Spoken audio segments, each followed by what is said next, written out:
Alright guys, চারিদিকে শুধু এই রোবটটাই দেখা যাচ্ছে। আর কি গন্ডগোল করেছে গালগোটিয়া ইউনিভার্সিটি, এর দায় কে নেবে? मुझे क्रेडिट नहीं चाहिए। একটু তো ক্রেডিট নিতেই হবে।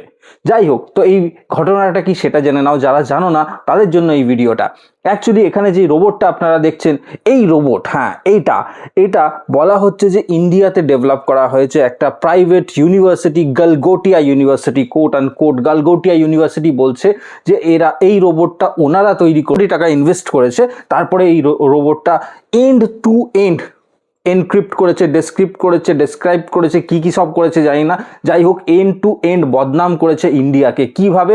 বিকজ এই রোবটটা ইন্ডিয়ার রোবট নয়, এটা মার্কেটে বিক্রি হচ্ছে চায়নায়। ঠিক আছে, চায়নায় রোবট, চায়নায় এই প্রোডাক্টটা চাইলে আপনারা ইন্ডিয়াতেও দেখতে পারবেন। দেখবেন অ্যামাজনে হয়তো পাওয়া যাচ্ছে, যদি দেখতে পাই তাহলে এখানে স্ক্রিনে আপনারা দেখতে পাবেন ওটার দাম কত। প্রায় 2 থেকে 3 লাখ টাকা এটার দাম। আর বলা হচ্ছে এটা নাকি ইন্ডিয়াতে তৈরি করা হয়েছে। আর এই করে ইন্ডিয়াকে আরো বদনাম করে দিল এআই সামিট দিল্লিতে যেটা হচ্ছে। কি বলবো এদেরকে? अम्बा हम्बा रम्बा रम्बा कम्बा कम्बा दुम्बा दुम्बा बुम्बा बुम्बा बम्बा बम्बा